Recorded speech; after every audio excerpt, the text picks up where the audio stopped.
Capítulo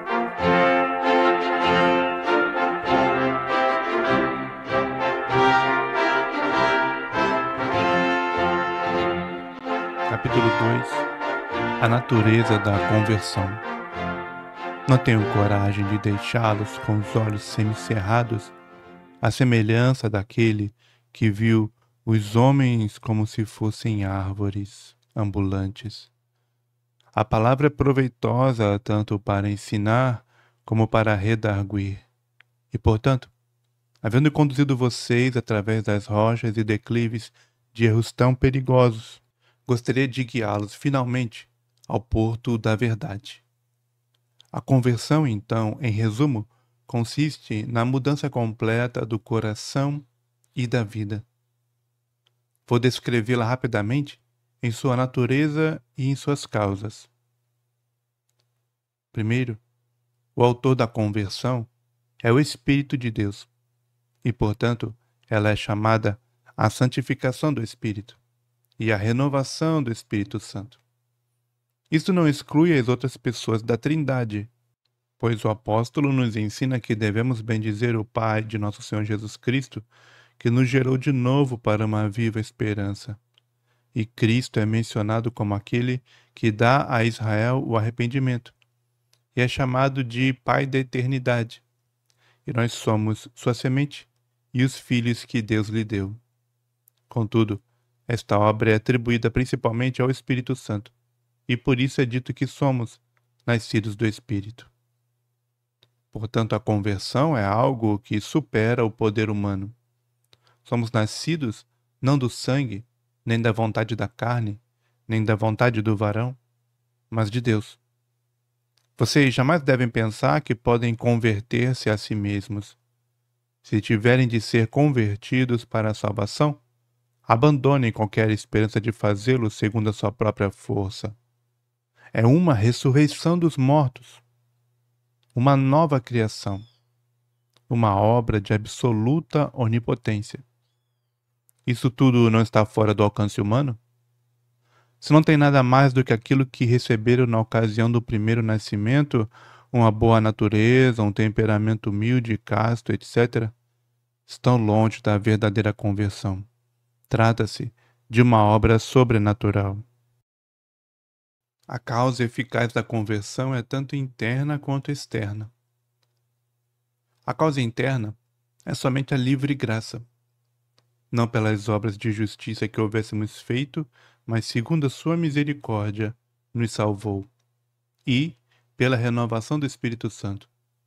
Segundo a sua vontade, ele nos gerou. Somos escolhidos e chamados para a santificação, e não por causa dela.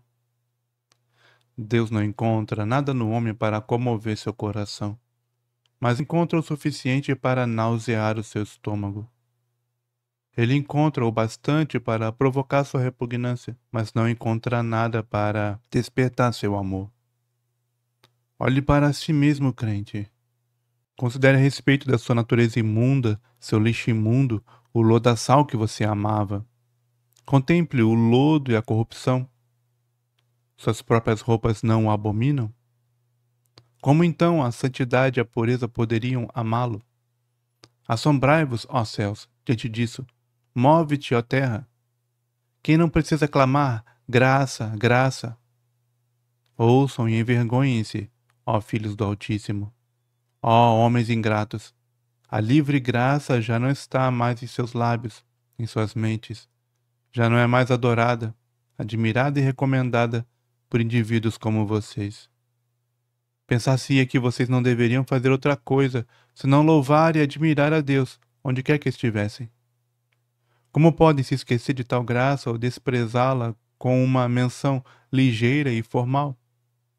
O que mais, senão a livre graça, poderia levar Deus a amá-los?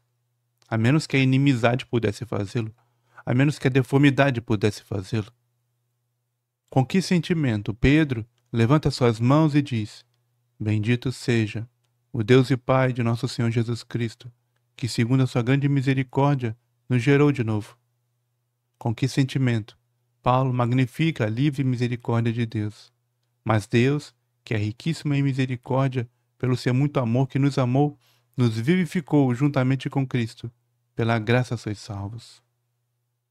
A causa externa é o mérito e a intercessão do bendito Jesus. Ele obteve dons para os rebeldes, e é através dele que Deus opera em nós aquilo que é agradável aos seus olhos. Por meio dele, todas as bênçãos espirituais nos são outorgadas nos lugares celestiais. Ele intercede pelos eleitos que ainda não creram. Cada convertido é fruto de sua agonia. Jamais nasceu uma criança no mundo com fardo semelhante àquele que Cristo suportou por nós. Todas as dores que ele sofreu na cruz foram as dores do nosso nascimento espiritual. Ele foi feito santificação para nós. Ele santificou-se a si mesmo, isto é, separou-se como um sacrifício, para que nós pudéssemos ser santificados. Somos santificados através da oferta de seu corpo, feita de uma vez por todas. Nada mais, então, a não ser o mérito e a intercessão de Cristo pode prevalecer diante de Deus para outorgar-nos a graça da conversão. Se você é uma nova criatura, já sabe a que deve isso, às agonias e orações de Cristo. O potrinho não busca o bebedouro, nem a criança o seio materno com mais naturalidade do que o crente, o Senhor Jesus Cristo. E aonde mais você deve ir? Se há no mundo alguém que possa fazer por seu coração aquilo que Cristo pode, então que o faça. Acaso Satanás o reivindica? O mundo o atrai? O pecado lhe faz a corte? Com que direito? Porventura foram crucificados por você? Ó cristão, ame e sirva o Senhor, enquanto você é um ser vivente. Terceiro, o instrumento da conversão é pessoal e real. 1. O instrumento pessoal é o ministro, porque eu pelo Evangelho vos gerei em Jesus Cristo. Os ministros de Cristo são aqueles que são enviados para abrirem os olhos dos homens e os converterem a Deus. Ó mundo ingrato, você mal sabe o que está fazendo quando persegue os mensageiros do Senhor. Estes são os que, submetidos a Cristo, têm a tarefa de salvá-lo. A quem você censurou ou de quem blasfemou? Ó mundo tolo e insensato! Os ministros são os servos do Deus Altíssimo que lhe mostram o caminho da salvação, e você lhes agradece dessa maneira? Ó filhos da ingratidão, de quem escarnecem? Os ministros são os instrumentos que Deus usa para converter e salvar os pecadores. Será que vocês vituperam seus médicos ou lançam seus pilotos ao mar? Pai, perdoa-lhes, porque não sabem o que fazem. 2. O instrumento real é a palavra. Somos gerados pela palavra da verdade. É ela que ilumina os olhos, converte a alma, que nos torna sábios para a salvação. Ela é a semente incorruptível, pela qual somos nascidos de novo. Se somos lavados, é pela palavra. Se somos santificados, é através da verdade. Isto gera fé e nos regenera. Ó santos, como vocês devem amar a palavra, pois foi através dela que se converteram. Vocês que têm sentido seu poder renovador, devem dar muito valor a ela enquanto viverem. Ser sempre agradecidos pela existência dela. Devem atá-la ao pescoço, escrevê-la sobre as mãos, guardá-la no coração. Ao andarem, permitam que ela os conduza. Ao dormirem, permitam que ela os guarde. Ao acordarem, permitam que ela lhes fale. Digam com o salmista: nunca me esquecerei dos teus preceitos, pois por eles me tens vivificado. Vocês que não são convertidos, leiam a palavra com diligência, reúnam-se onde ela é poderosamente pregada. Orem pela vinda do Espírito na palavra. Levantem-se de seus joelhos para ouvirem o sermão, e após o sermão, voltem aos seus joelhos. O sermão não prosperará, se não for banhado com orações e lágrimas e coberto pela meditação. 4. A causa final, ou o fim da conversão, é a salvação do homem e a glória de Deus. Somos escolhidos para a salvação através da santificação, chamados para que sejamos glorificados, mas especialmente para que Deus seja glorificado, para que anunciemos seus louvores e frutifiquemos em boas obras. Ó cristão, não se esqueça da finalidade de seu chamado. Deixe a sua luz brilhar, a sua lâmpada queimar. Permita que os frutos sejam bons, abundantes e sazonados. Que os seus intentos coincidam com os de Deus, para que ele seja engrandecido em você. Quinto, o assunto da conversão é o pecador eleito, e isso em todas as suas partes e poderes, membros e mente. Aos que Deus predestinou, a esses, e somente esses, também chamou. Ninguém vem a Cristo por chamado próprio, nem vai a Ele porque crê. Somente o seu rebanho, aqueles que o Pai lhe deu. O chamado eficaz coincide com a eleição eterna. Mas você está começando pelo lado errado, se argumentar, em primeiro lugar, a respeito de sua eleição. Prove sua conversão e, daí, jamais duvide de sua eleição. Se você ainda não pode prová-la, inicie uma volta atual e completa. Quaisquer que sejam os propósitos de Deus, os quais são secretos, estou certo de que suas promessas são fiéis. Com que desespero os rebeldes argumentam: se sou eleito, serei salvo. Não importa o que eu faça. Caso contrário, estarei perdido, faça o que fizer. Pecador perverso, você começa onde deveria terminar. A palavra não está diante de você? O que diz ela? Arrependei-vos, pois, e convertei-vos, para que sejam apagados os vossos pecados. Se mortificardes as obras do corpo, vivereis. Crê e será salvo. O que pode ser mais claro? Não fique discutindo sobre a eleição, mas disponha-se a arrepender e a crer. Clame a Deus pela graça da conversão. As coisas reveladas lhe pertencem, ocupe-se com elas. Como já bem disse alguém, aqueles que não se alimentam da carne da palavra ficarão sufocados com os ossos. Quaisquer que sejam os propósitos de Deus, estou certo de que suas promessas são verdadeiras. Quaisquer que sejam os decretos do céu, estou certo de que, se eu me arrepender e crer, serei salvo. E se não me arrepender, serei condenado. Isto não é um chão seguro para você? Ou você ainda quer se perder? Mais particularmente, essa mudança de conversão estende-se ao homem na sua totalidade. Uma pessoa carnal pode ter alguns fragmentos de boa moralidade, mas jamais será completamente boa. A conversão não é o simples reparo de um velho edifício, mas ela o derruba por completo e edifica uma nova estrutura. Não se trata de um remendo de santidade, mas no caso do verdadeiro convertido, a santidade é tecida em todas as suas capacidades, princípios e práticas. O cristão autêntico é, por assim dizer, uma nova estrutura, desde os alicerces até o telhado. Ele é um novo homem, uma nova criatura. Todas as coisas se tornaram novas. A conversão é uma obra profunda, é uma obra no coração. Ela produz um novo homem num novo mundo. Ela se estende ao homem inteiro, à mente, aos membros e a todos os aspectos da sua vida. A mente. A conversão modifica a balança do julgamento, de forma que Deus e sua glória excedem o peso de todos os interesses carnais e mundanos. Ela abre os olhos da mente, derruba as escalas de sua ignorância nativa e conduz os homens das trevas para a luz. O homem que antes não via perigo em sua condição, conclui agora que está perdido e acabado para sempre, a menos que seja renovado pelo poder da graça. Ele que anteriormente pensava que havia pouco prejuízo no pecado, agora o vê como o pior dos males.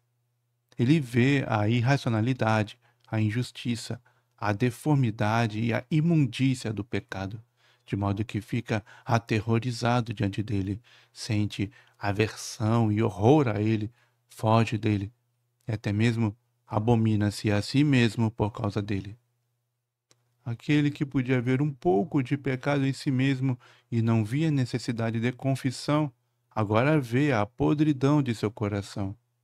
a desesperada e profunda poluição de toda a sua natureza. Ele grita: impuro, impuro. Senhor, purifica-me com hisope, lava-me completamente. Cria em mim, ó Deus, um coração puro. Ele se vê completamente imundo, corrompido tanto na raiz como nos galhos. Ele escreve, impuro, sobre todas as suas partes, poderes e feitos. Descobre os cantos imundos que jamais notou e vê a blasfêmia, o roubo, o assassinato e o adultério que há em seu coração, os quais ele antes ignorava. Até então, não via atração nem formosura em Cristo, nenhuma beleza para que pudesse desejá-lo, mas agora encontrou o tesouro perdido e venderá tudo para adquirir este campo.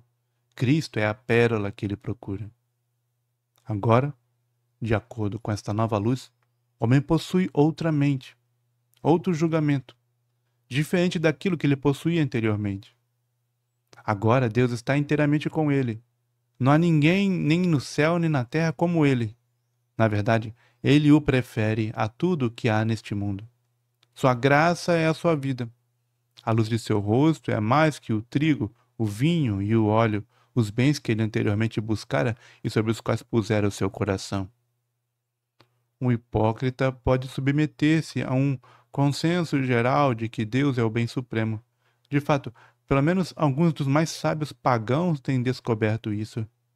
Mas nenhum hipócrita vai tão longe a ponto de olhar para Deus como o mais desejável e mais conveniente bem para ele, a cujo bem pode se sujeitar. Esta é a linguagem do convertido. A minha porção é o Senhor, diz a minha alma. A quem tenho eu no céu, senão a ti? E na terra, não há quem eu deseje além de ti. A conversão modifica a inclinação da vontade, tanto quanto aos meios, como quanto ao fim. As intenções da vontade são alteradas. Agora o homem tem novos alvos e projetos. Agora ele almeja a Deus acima de tudo, e não deseja nem planeja coisa alguma neste mundo, senão que Cristo seja engrandecido nele.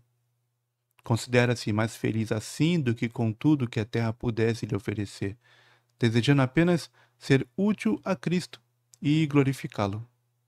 O alvo a que ele aspira é este, que o nome de Jesus possa ser engrandecido no mundo.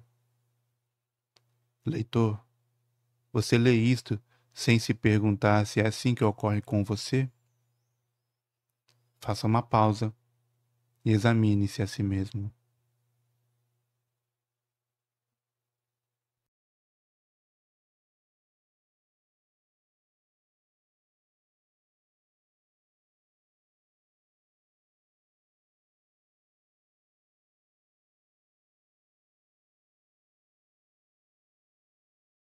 A escolha também é modificada. Escolhe Deus como sua bem-aventurança e Cristo e a santidade como meios de conduzi-lo a Deus. Escolhe Jesus como seu Senhor. Ele não é meramente forçado pela tempestade em direção a Cristo, nem se aposta de Cristo por simples necessidade, mas ele o faz espontaneamente.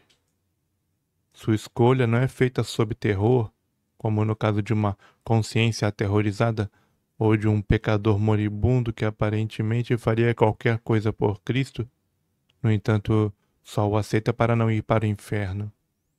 Resolve deliberadamente que Cristo é a melhor escolha e o prefere a todos os bens deste mundo, ainda que pudesse desfrutá-los enquanto vivesse.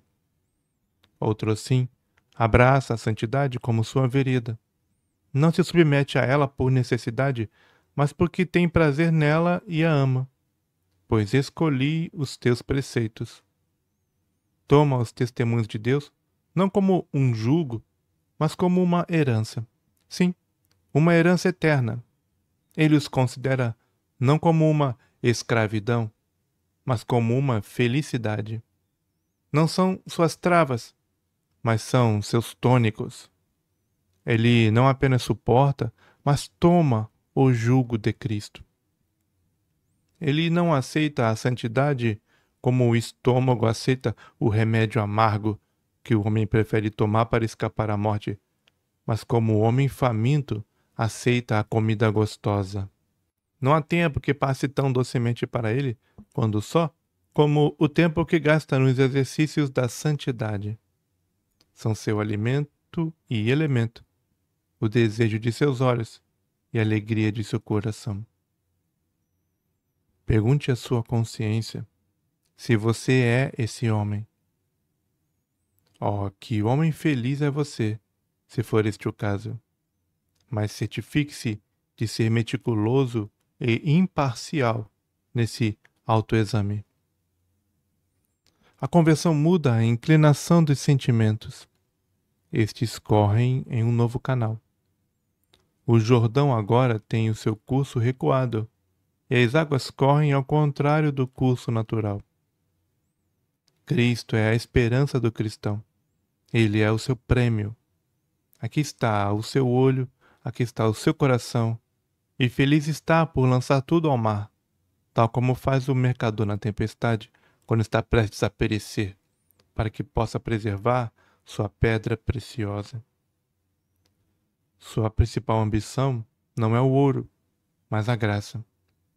Ele anseia por ela, procura-a como a prata, e busca-a como um tesouro escondido. Prefere a graça à grandeza.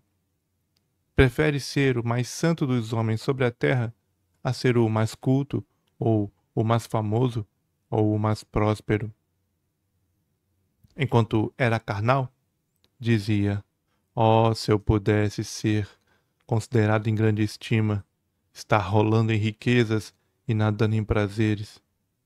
Se minhas dívidas fossem pagas, nada faltando a mim e a minha família, então eu seria um homem feliz. Mas agora, a linguagem é outra. Oh, diz o convertido, se eu pudesse subjugar os meus pecados, se tivesse a graça numa tal medida e a comunhão com Deus, ainda que fosse pobre e desprezado, não me importaria, mas me consideraria um homem abençoado. Leitor, é esta a linguagem de sua alma? Suas alegrias foram mudadas. Regozija-se no caminho dos testemunhos de Deus, tanto quanto em todas as riquezas. Deleita-se na lei do Senhor, na qual antes ele tinha pouco interesse. Não tem satisfação que supere os pensamentos de Cristo, o gozo de sua companhia e a prosperidade do seu povo. Suas preocupações foram modificadas. Antigamente estava à mercê do mundo e qualquer fragmento de tempo livre era suficiente para sua alma. Agora, seu clamor é: que é necessário que eu faça para me salvar? Sua grande preocupação é ter certeza de salvação da sua alma. Oh, como ele bem diria alguém que pudesse tirar-lhe todas as dúvidas a esse respeito. Seus temores já não são tanto sofrer como pecar. Outrora ele não temia nada, senão a perda de sua posição ou sua reputação. Nada lhe parecia tão terrível quanto a dor, ou a pobreza, ou a desgraça. Agora, isto nada representa para ele em comparação com a desonra ou a insatisfação de Deus. Com que cuidado ele anda para não cair numa cilada. Olha para todos os lados, tem seu olhar sobre seu coração e está constantemente vigiando para não cometer pecados. Pensar em perder o favor de Deus quebranta o seu coração. Isto o aterroriza como sua maior desgraça. Nenhum pensamento machuca tanto como o da possibilidade de ficar separado de Cristo. Seu amor tem um novo curso. Meu amor foi crucificado, diz Inácio, referindo-se a Cristo. Tal é o meu amado, exclama a esposa. Com frequentemente, Agostinho derrama seu amor sobre Cristo. Não consegue encontrar palavras suficientemente doces. Permite que eu te veja, ó luz dos meus olhos. Vem, ó alegria do meu espírito. Permite que eu te contemple, ó regozijo do meu coração. Permite que eu te ame, ó vida da minha alma. Aparece para mim, ó meu grande prazer, meu doce conforto. Ó meu Deus, minha vida e toda a glória da minha alma. Permite que eu te encontre, ó desejo do meu coração. Permite que eu te toque, ó amor da minha alma. Permite que eu te abrace, ó noivo celestial. Permite que eu te possua. Suas tristezas têm agora uma nova saída. A visão de seus pecados, a visão de Cristo crucificado, coisas que dificilmente o comoviam, quão profundamente tocam o seu coração agora. Ferve seu ódio e queima sua ira contra o pecado. Não tem paciência consigo mesmo. Acusa a si mesmo de tolo, de animal, e considera qualquer qualificação boa demais para si próprio, toda vez que sua indignação se levanta contra o pecado. Outrora, poderia espojar-se no pecado com muito prazer, mas agora abomina o pensamento de voltar a ele, tanto quanto abomina o pensamento de ajuntar o vômito mais nojento. Comungue com seu próprio coração. Atente para o curso geral de seus sentimentos e verifique se eles são direcionados a Deus em Cristo acima de todas as outras preocupações. Na verdade, mudanças súbitas e fortes de sentimentos são próprias dos hipócritas, especialmente daqueles que têm temperamento colérico. Por outro lado, os santificados não sofrem geralmente uma agitação consciente dos sentimentos, tendo o temperamento mais calmo, frio ou sóbrio. A coisa principal é descobrir se raciocínio e vontade estão firmemente determinados a favor de Deus, acima de todas as outras coisas, quer reais ou aparentes. Se de fato é assim, e se os sentimentos seguem sinceramente sua escolha e conduta, embora não tão forte e profundamente como seria desejável, então não há dúvida de que a mudança é salvadora.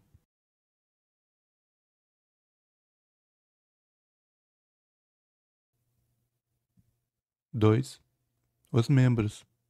Estes que antes eram instrumentos do pecado, agora se tornaram instrumentos santificados no templo vivo de Cristo.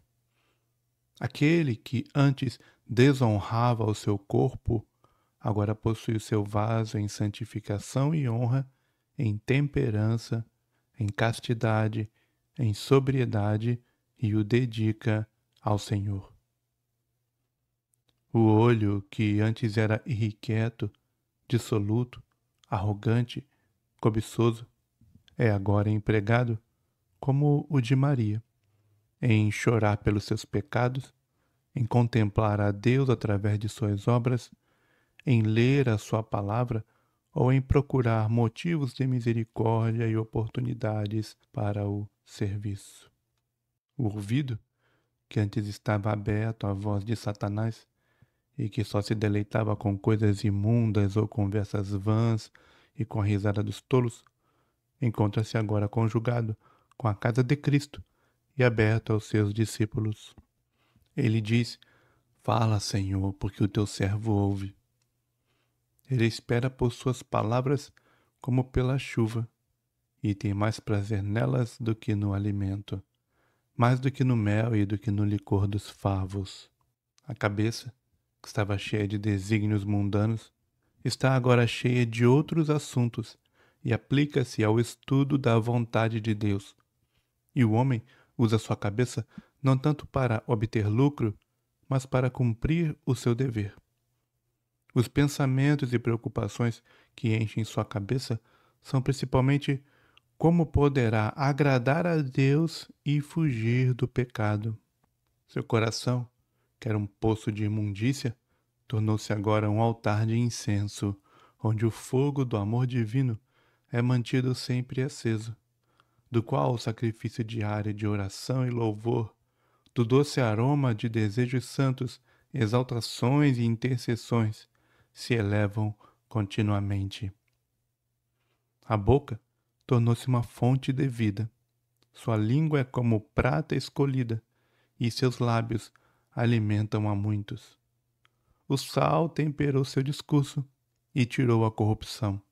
E limpou o homem das conversas imundas, frívolas, jactanciosas injuriosas, mentirosas, blasfemadoras, caluniadoras, que outrora saíam como relâmpagos do inferno que havia em seu coração.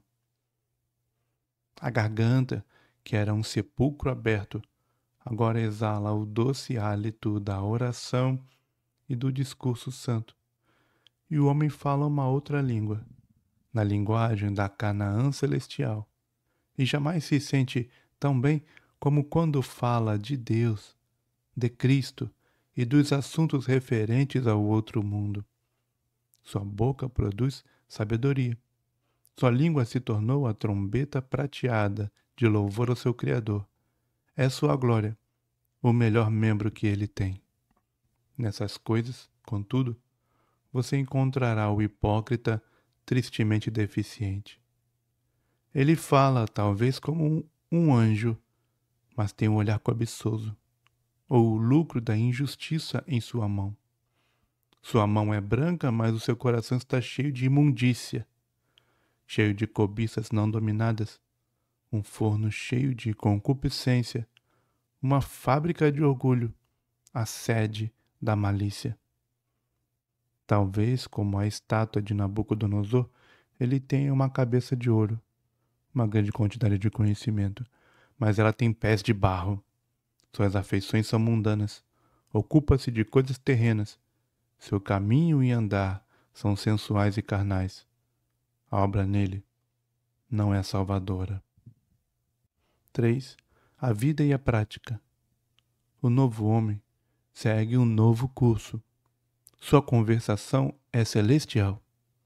Mal Cristo o chama, através de sua graça eficaz, e imediatamente ele se torna um seguidor.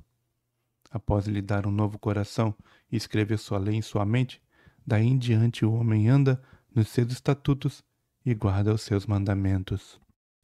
Embora o pecado possa habitar nele, um hóspede verdadeiramente enfadonho e indesejável já não tem domínio sobre ele. Tem agora os frutos da santidade, e ainda que cometa muitos erros, a lei e a vida de Cristo são os seus padrões e nutrem nele um sincero respeito por todos os mandamentos de Deus. Ele se sensibiliza ante os mínimos pecados e os menores deveres.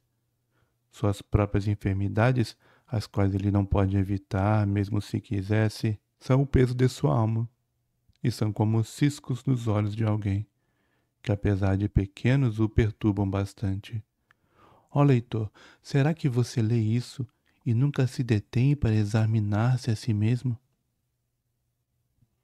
O verdadeiro convertido não apresenta um comportamento na igreja e outro em casa. Não é um santo quando está de joelhos e um impostor no seu trabalho.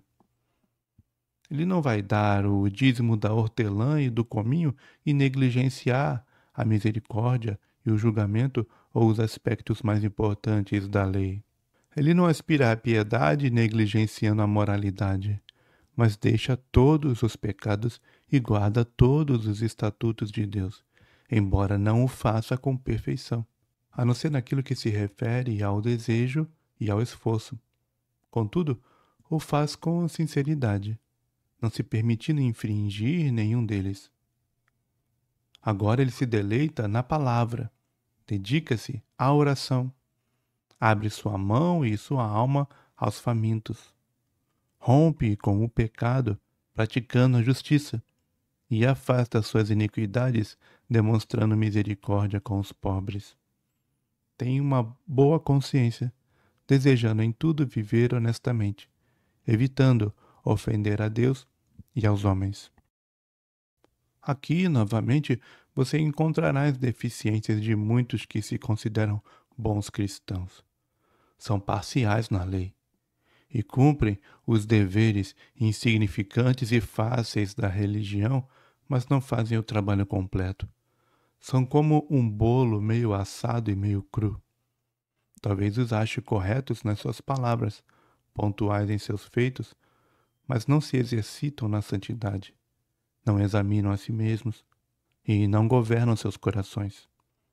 Talvez você os veja regularmente na igreja, mas acompanhe-os ao convívio familiar e ali vai constatar pouco mais que uma mente mundana. Ou, se cumprirem os deveres familiares, acompanhe-os aos seus quartos e lá verificará que suas almas são mal cuidadas. Talvez tenham a aparência de religiosos, mas não reprimem suas línguas, e, portanto, toda sua religião é vã. Talvez pratiquem a oração íntima e a familiar, mas siga-os até o balcão de suas lojas e vai encontrar neles o hábito de mentir, ou alguma maneira elegante de enganar. Portanto, o hipócrita não é uma pessoa obediente. 6. As coisas que deixamos ao sermos convertidos são pecado, Satanás, o mundo e nossa justiça própria. 1. Deixamos o pecado. Quando alguém se converte, passa a viver em eterna inimizade com o pecado. Sim, com todo o pecado, mas acima de tudo, com seus próprios pecados, e especialmente com seus pecados mais íntimos. O pecado passa a ser objeto da sua indignação. Seu pecado aumenta suas tristezas. É o pecado que o transpassa e o fere. Ele o sente como um espinho a penetrar-lhe o lado, como uma ferroada no olho. Ele geme e luta com o pecado e clama, não de modo formal, mas sinceramente, miserável homem que eu sou. Nenhum outro peso o torna tão impaciente como o peso do seu pecado. Se Deus lhe concedesse o direito de escolher, escolheria qualquer outra aflição para se ver livre do pecado. Sente-o como uma pedra cortante no sapato, picando e ferindo seu pé à medida que anda. Antes de sua conversão, o cristão tinha pensamentos levianos a respeito do pecado. Ele o acariciava em seu seio, como Urias acariciava a sua cordeirinha. Ele nutria, e o mesmo crescia juntamente consigo, comendo como se fosse de sua própria carne e bebendo do seu próprio copo. Ele o abrigava em seu seio, como a um filho. Mas quando Deus abriu seus olhos através da conversão, atirou o pecado para longe, com repugnância, da mesma forma que faria com um sapo asqueroso que na escuridão houvesse apertado em seu peito, imaginando que fosse um belo e inofensivo pássaro. Quando o homem é convertido, torna-se profundamente convencido não só do perigo, mas também da corrupção do pecado. E quão fervoroso ele se torna para com Deus, a fim de ser purificado. Ele sente aversão por si mesmo, por causa de seus pecados. Corre para Cristo e lança-se na fonte aberta por ele para o pecado e a impureza. Se ele cair, que agitação haverá ali para que fique limpo novamente? Ele não terá descanso enquanto não se refugiar na palavra, lavando-se, esfregando-se, enxaguando-se na fonte infinita e esforçando-se para purificar-se de toda a imundícia da carne e do espírito. O verdadeiro convertido está sinceramente engajado contra o pecado. Luta com ele, combate contra ele. É também frequentemente derrotado, mas enquanto houver vida em seu corpo, jamais abandonará a causa nem deporá as armas. Não vai se reconciliar com o pecado, não vai dar abrigo a ele. Pode esquecer-se de seus outros inimigos, pode apiedar-se deles e orar por eles, mas com o pecado é implacável, está empenhado em exterminá-lo. Ele o persegue como se o fizesse em favor de uma vida preciosa. Não terá misericórdia do seu olho, nem poupará sua mão, ainda que seja a mão direita ou o olho direito. Pode ser um pecado proveitoso, muito agradável à sua natureza ou importante para sustentar a estima de seus amigos mundanos. Ainda assim, preferirá lançar seu lucro na sarjeta, ver seu crédito ruir ou a flor de seu prazer murchar em sua mão, a permitir-se caminhar qualquer trilha conhecida de pecado. Não será indulgente, não será tolerante. Ele se lança contra o pecado onde quer que o encontre e o desaprova com esta mal acolhida saudação: ó meu inimigo, eu o achei. Leitor, você tem posto sua consciência em ação enquanto está analisando estas linhas? Tem ponderado estas coisas em seu coração? Tem examinado o livro intimamente para ver se estas coisas são assim? Caso contrário, leia-o novamente e faça sua consciência falar se de fato é ou não é assim com você. Você tem crucificado sua carne com suas paixões e concupiscências? Você não apenas tem confessado, mas também se afastado dos seus pecados, todo pecado em seus ardentes desejos, e a prática regular de cada pecado deliberado e obstinado de sua vida? Se não tiver feito isso, você ainda não é convertido. À medida que lê, acaso a consciência não se lança na sua face e lhe diz que você vive de forma mentirosa em seu proveito próprio? Que você está usando o engano no seu chamado? Que há, de certa maneira, um capricho secreto no qual você está vivendo? Então, deixe de enganar-se a si mesmo. Você vive no fel da amargura e na prisão do pecado. Porventura sua língua desenfreada, seu vício de apetite, suas más companhias, sua negligência na oração, na leitura e no ouvir da palavra de Deus, não testemunham agora contra você dizendo, somos suas obras e o seguiremos? Ou, se não o acertei em cheio, o conselheiro interior não lhe diz que há tais e tais maneiras que você sabe serem más e que, contudo, por causa de algum aspecto carnal, acaba tolerando em si mesmo? Se este for o seu caso, então não está regenerado até hoje e tem de ser transformado ou condenado. 2. Nós nos afastamos de Satanás. A conversão amarra o homem forte, estraga sua armadura, lança fora os seus bens, faz com que os homens se voltem do poder de Satanás para Deus. Antes, tão logo que o diabo levantasse o seu dedo para chamá-los à sua companhia pecaminosa, jogos pecaminosos e prazeres imundos, eles o seguiam imediatamente. Como um boi que vai para o matadouro ou como um louco que vai para o castigo das prisões, como o pássaro que se apressa para o laço e não sabe que está ali contra a sua vida. Logo que Satanás os mandasse mentir, imediatamente eles estariam com a língua pronta para proferir mentiras. Tão logo o inimigo oferecesse um objeto lascivo, já seriam aguilhoados pela lascívia. Se o diabo lhes dissesse, deixem esses deveres familiares, esteja certo de que tais deveres raramente seriam cumpridos em suas casas.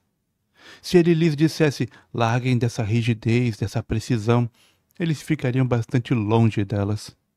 Se ele lhes dissesse, não há necessidade dessas devoções domésticas, dia a dia iriam deixando de fazê-las. Mas, após sua conversão, o cristão serve a um outro mestre e toma um rumo bem diferente. Ele anda segundo os mandamentos de Cristo. Satanás pode, de vez em quando, apanhá-lo em sua armadilha, mas ele já não será mais um cativo voluntário. Está vigilante contra os laços e engodos do inimigo e procura cientificar-se dos seus ardis. Torna-se bastante desconfiado de suas tramas e muito zeloso daquilo que lhe acontece, caso Satanás tenha algum propósito a seu respeito. Luta contra os principados e poderes, trata com mensageiros de Satanás do mesmo modo que os homens tratam com o mensageiro da morte. Mantém os seus olhos sobre o inimigo e está atento aos seus deveres para que o mesmo não leve vantagem. 3. Nós nos afastamos do mundo. Antes de ter uma fé verdadeira, o homem é dominado pelo mundo. Inclina-se a Mamon, ou idolatra sua reputação, ou ama os prazeres mais do que a Deus. Aqui está a raiz da miséria do homem na sua queda. Ele se volve à criatura, ele dá a estima confiança e afeição que são devidas somente a Deus. Ó homem miserável, que monstro deformado o pecado fez de você. Deus o fez um pouco menor do que os anjos, e o pecado o fez um pouco melhor que os demônios.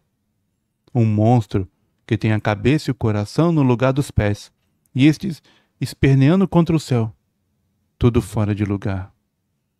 O mundo que foi formado para servir você está prestes a dominá-lo. A meretriz enganosa o enfeitiçou com seus encantos e o fez inclinar-se diante dela e servi-la. Mas a graça que a converte põe tudo em ordem novamente e coloca Deus no trono e o mundo aos seus pés. Cristo está no coração e o mundo sob os pés. O mundo está crucificado para mim e eu para o mundo. Antes dessa mudança, todo o clamor era: quem nos mostrará algum bem mundano? Mas agora ele ora: Senhor, exalta sobre mim a luz do teu rosto, e quem quiser que fique com o trigo e o vinho. Anteriormente, o prazer e o contentamento de seu coração estavam no mundo. Antes, sua canção era: alma, tens em depósito muitos bens para muitos anos. Descansa, come, bebe e folga. Mas agora, tudo isto já perdeu sua importância e já não tem graça para que o deseje. Ele se afina com o doce salmista de Israel. O Senhor é a porção da minha herança. As linhas me caem em lugares deliciosos. Sim, coube-me uma formosa herança. Nada mais pode deixá-lo contente. Escreveu vaidade e tormento sobre todos os prazeres mundanos e perda e imundícia sobre todas as virtudes humanas. Está em busca agora da vida e da imortalidade. Anseia por graça e glória e tem uma coroa incorruptível em vista. Seu coração está empenhado em buscar ao Senhor. Busca primeiro o reino de Deus e sua justiça, e a religião não se trata mais de um assunto casual para ele, mas é a sua principal preocupação. Outrora, o mundo tinha domínio sobre ele. Ele faria mais para obter lucro do que para obter santidade, mais para agradar seu amigo ou sua carne do que a Deus que o fez. E Deus precisava esperar enquanto o mundo era servido em primeiro lugar. Mas agora, tudo precisa esperar. Ele odeia pai, mãe, a vida e tudo mais em comparação a Cristo. Bem, leitor, pare um pouco e olhe para dentro de si mesmo. Isso não o preocupa? Você finge ser de Cristo, mas o mundo o domina? Você não sente gozo e contentamento mais reais no mundo do que nele? Você não se sente mais à vontade quando o mundo está na sua mente e quando está rodeado de prazeres carnais do que quando a sós em seu quarto para orar e meditar, ou assistindo ao culto e adorando ao Senhor? Não há evidência mais segura do estado de falta de conversão do que ter as coisas do mundo em primeiro plano, no que se refere aos nossos interesses, amor e estima. Para o verdadeiro convertido, Cristo tem a supremacia. Quão querido é o seu nome para ele. Quão preciosa é a sua graça. O nome de Jesus está gravado em seu coração. Para ele, a honra é simples aparência. O riso é apenas loucura. E Mamon caiu por terra, como o Dagon diante da arca, com as mãos e a cabeça quebradas na soleira, quando Cristo é revelado de maneira salvadora. Aqui está a pérola de grande preço para o verdadeiro convertido. Aqui está o seu tesouro. Aqui está a sua esperança. Esta é a sua glória. Meu amado é meu e eu sou dele. Oh, é mais doce para ele ser capaz de dizer Cristo é meu, do que se ele pudesse dizer o reino é meu, as Índias são minhas. 4. Nós nos afastamos de nossa justiça própria. Antes da conversão, o homem procura cobrir-se com folhas de figueira e santificar-se com seus próprios deveres. Está apto a confiar em si mesmo, a estabelecer sua justiça própria e a contabilizar seus borós como ouro. Mas não está apto a se submeter à justiça de Deus. Mas a conversão muda sua mente. Agora ele considera sua justiça própria como trapos de imundícia. Ele a lança fora, como uma pessoa faria, com os trapos repugnantes de um mendigo asqueroso.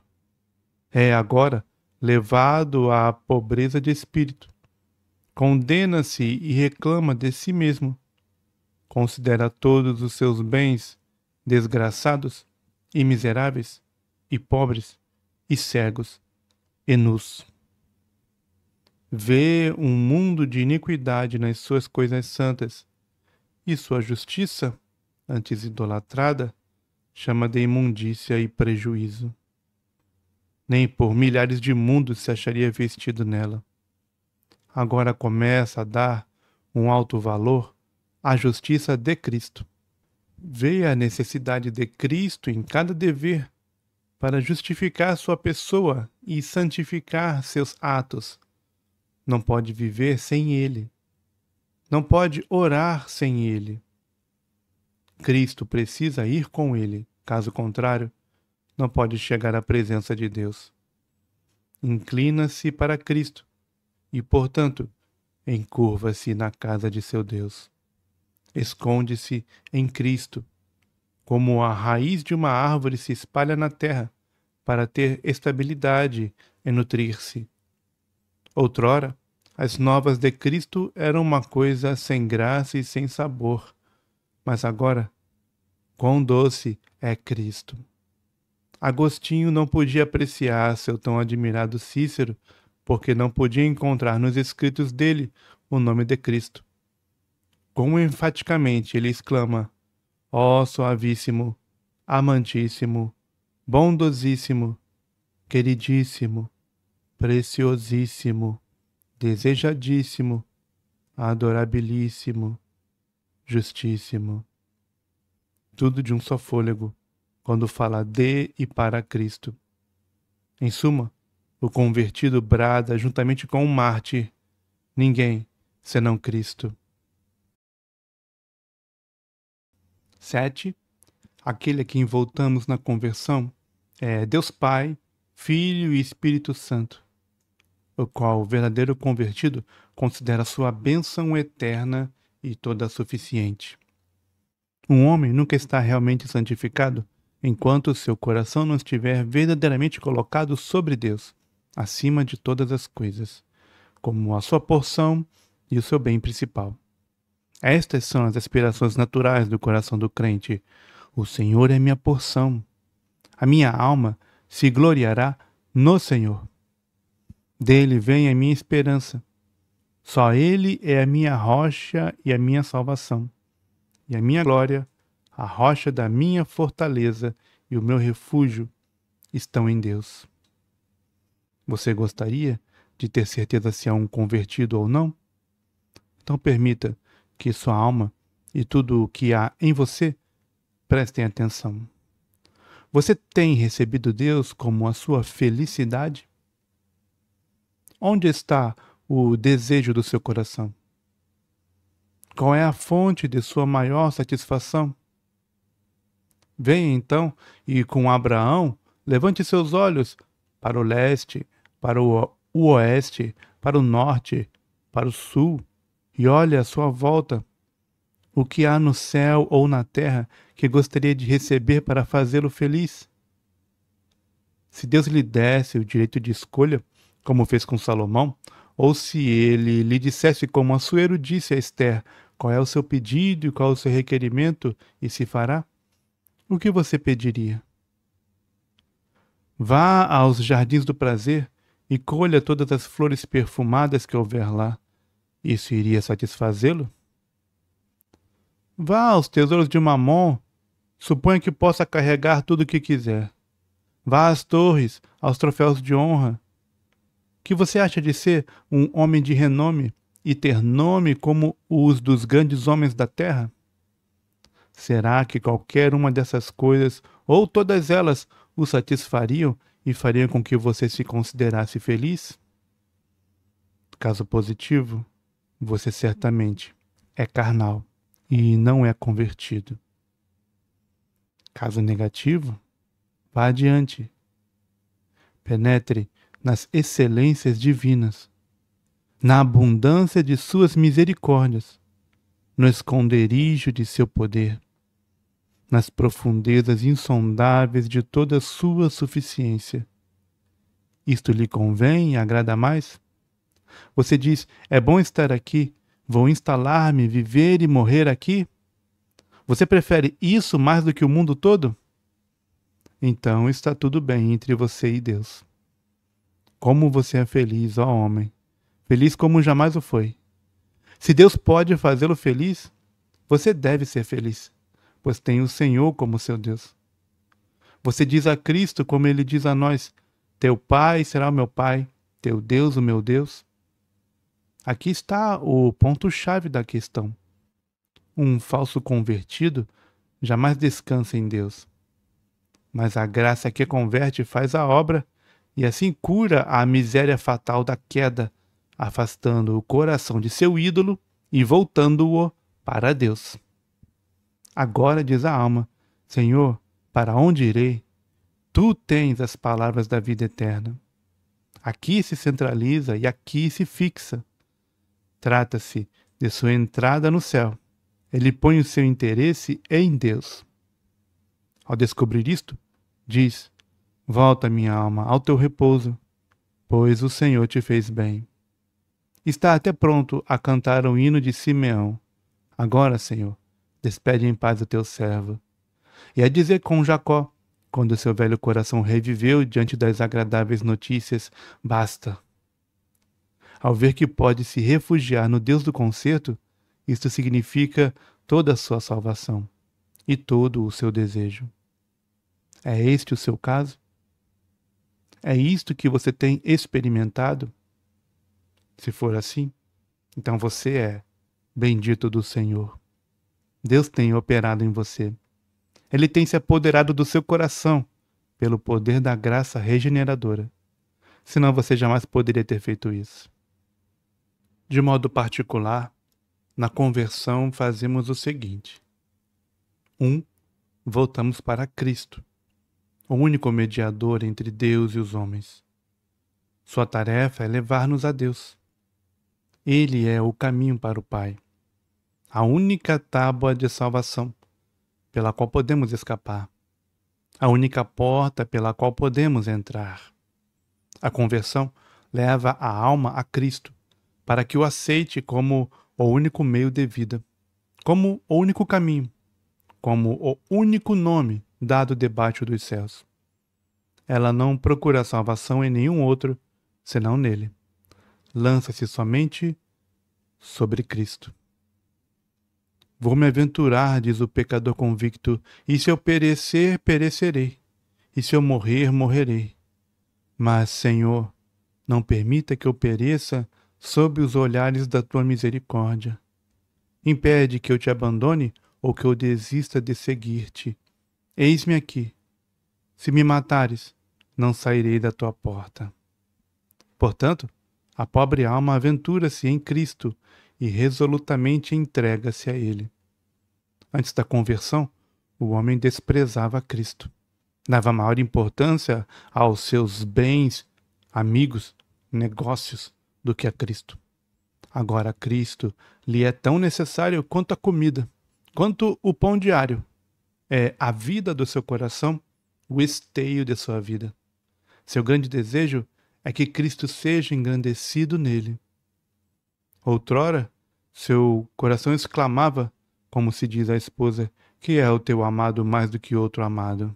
Ele encontrava maior graça em seus alegres companheiros, em seus jogos ilícitos, em prazeres terrenos, do que em Cristo. Religião era uma fantasia, e a manifestação de grande gozo, um sonho inútil.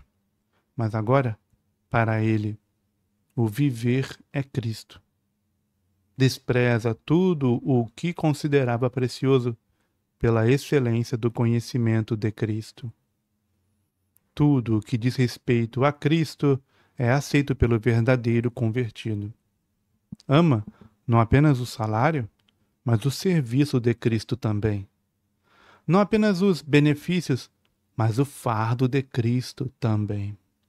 Está disposto não apenas a esmagar o trigo, mas a submeter-se ao jugo também. Aceita os mandamentos de Cristo. Sim, também a cruz de Cristo. O falso convertido não aceita Cristo inteiramente. Deseja a salvação que está em Cristo, mas não deseja a santificação. Quer os privilégios, mas não se apropria da pessoa de Cristo. Divide os ofícios dos benefícios de Cristo. É um erro no alicerce. Todo aquele que ama a vida, acautele-se acerca disso. Trata-se de um erro grave, do qual você tem sido frequentemente avisado. Contudo, nenhum outro ocorre com tanta frequência. Jesus é um nome doce, mas os homens não amam o Senhor Jesus sinceramente. Não o consideram como aquele que foi oferecido por Deus para ser príncipe e salvador. Separam aquilo que Deus uniu, o rei e o sacerdote. Não aceitarão a salvação provinda de Cristo como ele intenta, eles a dividem nesse ponto. Todos os homens aspiram ser salvos do sofrimento, mas não desejam ser salvos do pecado. Gostariam de ter suas vidas salvas, mas querem continuar com suas luxúrias. De fato, muitos divergem nesse ponto. Ficariam contentes se alguns de seus pecados fossem eliminados, mas não conseguem deixar o colo de Dalila, nem divorciar-se da amada Herodias. Não podem ser cruéis com o olho direito ou com a mão direita. Ó leitor, seja muitíssimo cauteloso nesse ponto. Sua alma depende disso. O verdadeiro convertido aceita Cristo completamente. Aceita-o em tudo, sem exceções, sem limitações e sem reservas. Está disposto a ter Cristo sob quaisquer condições. Quer o domínio de Cristo, bem como a libertação por Cristo. Diz, juntamente com Paulo, Senhor, que queres que faça? Qualquer coisa, Senhor. Dessa forma, envie o formulário para Cristo, para que ele estabeleça suas próprias condições. 2. Voltamos para as leis, ordenanças e caminhos de Cristo. O coração que outrora era contra tudo isso e não podia suportar a rigidez desses lagos, a severidade desses caminhos, agora apaixona-se por eles e os escolhe como normas e guias eternos. Com referência às leis e caminhos de Cristo, tenho observado que Deus opera 4 coisas em cada verdadeiro convertido, pelas quais vocês podem conhecer o seu estado, se forem fiéis às suas próprias almas. Portanto, vigiem os seus corações à medida que prosseguem. 1. O juízo é levado a aprovar essas leis e caminhos, e a aceitá-los como os mais justos e racionais. A mente é levada a apreciar os caminhos de Deus, e os corruptos preconceitos que outrora eram contrários a eles, considerando-os irracionais e intoleráveis, são agora removidos. O entendimento reconhece-os como santos, justos e bons. Vejam como Davi exaltava as excelências das leis de Deus, como ele falava detalhadamente de seus louvores, tanto quanto de suas qualidades inerentes, bem como de seus admiráveis efeitos. Há um duplo juízo do entendimento, o absoluto e o comparativo. O juízo absoluto é quando o homem considera um determinado caminho como o melhor em geral, mas não para ele, ou pelo menos não sob as suas atuais circunstâncias. Ora, o juízo de um homem piedoso é em favor dos caminhos de Deus, e não se trata apenas de um juízo absoluto, mas comparativo. Considera-os não apenas os melhores de modo geral, mas são os melhores para ele em particular. Não considera as leis da religião apenas toleráveis, considera-as desejáveis, sim, mais desejáveis do que o ouro puro, sim, do que muito ouro puro.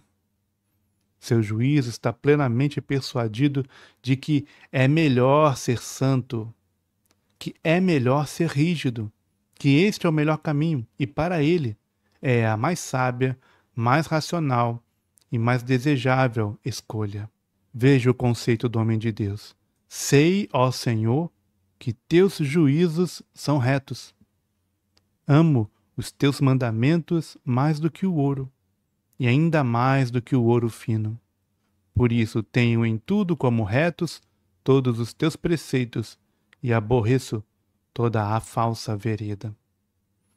Observe que ele aprova tudo o que Deus ordena, e desaprova tudo o que ele proíbe. Justo és, ó Senhor, e retos são os teus juízos.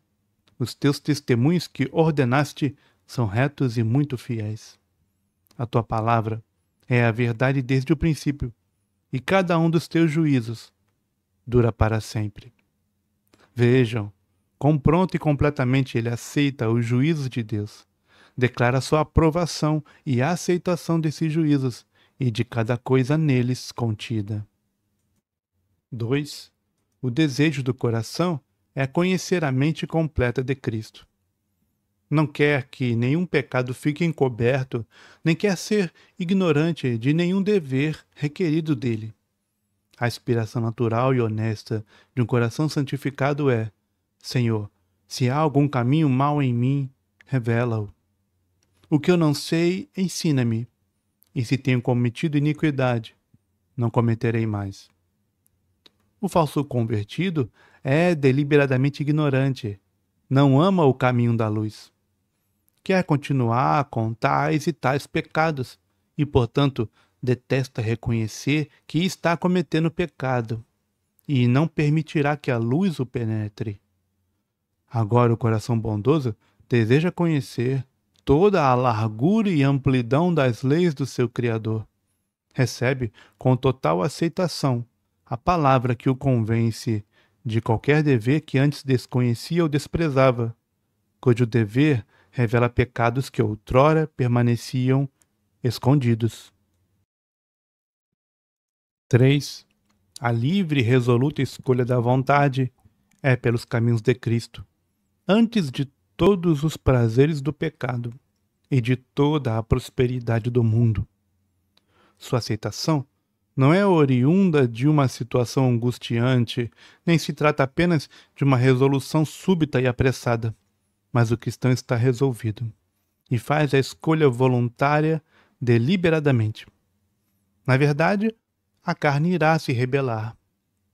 Contudo, a parte predominante de sua vontade decide-se pelas leis e pelo governo de Cristo, de modo que o cristão se adere a elas, não como um peso ou carga, mas como uma bem-aventurança. Enquanto o não santificado anda nos caminhos de Cristo como se estivesse preso em cadeias e grilhões, o verdadeiro convertido o faz de coração aberto e considera as leis de Cristo sua liberdade. Seu prazer está nas belezas da santidade e tem essa característica inseparável. Se pudesse escolher, preferiria uma vida rígida e santa a uma vida próspera e florescente, porém mundana. Foram com ele do exército aqueles cujos corações Deus tocara. Quando Deus toca os corações de seus escolhidos, eles seguem a Cristo imediatamente. Embora atraídos por Deus, seguem-no voluntariamente e desejosos de se devotarem ao seu serviço, buscando-o de todo o coração. O temor tem seu valor, mas ele não é a principal fonte propulsora de um coração santificado. Cristo não controla seus súditos pela força, mas é rei de um povo voluntário, que através de sua graça dedica-se espontaneamente ao seu serviço. Eles o servem por livre escolha, não como escravos, mas como um filho ou uma esposa. Escolha essa proveniente de uma fonte de amor e de uma mente fiel. Em suma, as leis de Cristo são o amor, o gozo e o objeto de estudo contínuo do cristão. 4. A inclinação do seu caminho está direcionada no sentido de guardar os estatutos de Deus. Sua preocupação diária é andar com Deus. Busca grandes coisas, tem projetos nobres, embora falhe em realizá-los. Seu alvo não é nada menos que a perfeição. Ele a deseja, ele se esforça para obtê-la. Não descansará em nenhum degrau da graça enquanto não se livrar por completo do pecado e estar aperfeiçoado na santidade. É aqui que a podridão do hipócrita pode ser descoberta. Ele deseja a santidade, como já disse alguém muito bem, apenas como uma ponte para o céu, e procura sinceramente descobrir qual é o mínimo necessário para servir ao seu propósito, e se ele puder conseguir esse mínimo necessário, ficará satisfeito. Mas o verdadeiro convertido deseja a santidade por causa da santidade, não simplesmente por causa do céu. Não ficaria satisfeito apenas com aquilo que poderia apenas salvá-lo do inferno, mas deseja o ponto mais alto.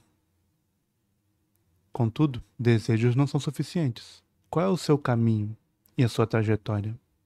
O intento e o objetivo de sua vida foram alterados? A santidade é o seu objetivo e a religião o seu empreendimento? Se não é assim, então você não alcançou a verdadeira conversão. E será que isto que temos descrito se constitui na conversão que é absolutamente necessária para a salvação? Então esteja informado de que estreita é a porta e apertado o caminho que conduz à vida, de que poucos são os que a encontram, de que há necessidade de poder divino para converter um pecador a Jesus Cristo. Por conseguinte, ó leitor, novamente o exorto a examinar-se a si mesmo. Que diz sua consciência? Ela começa a acusá-lo? Ela o aferroa à medida que você prossegue? Aquilo que temos descrito corresponde ao seu juízo, à sua escolha e ao seu caminho? Se for assim, então está tudo bem. Ou porventura seu coração o condena e lhe fala de um certo pecado no qual está vivendo em desacordo com a sua consciência?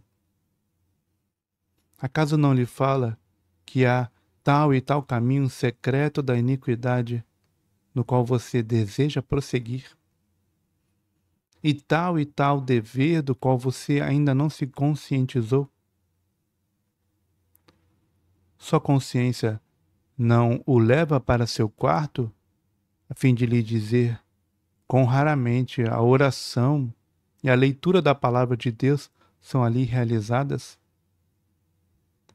Ela não o leva à sua família para lhe mostrar a exortação de Deus e as almas de seus filhos, as quais você tem negligenciado?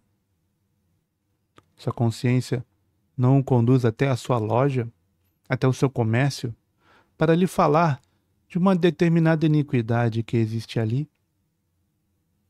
Ela não o leva até o botequim da esquina ou ao clube privado a fim de culpá-lo pelas amizades dissolutas que você mantém ali, como também o tempo e os talentos preciosos gastos ali?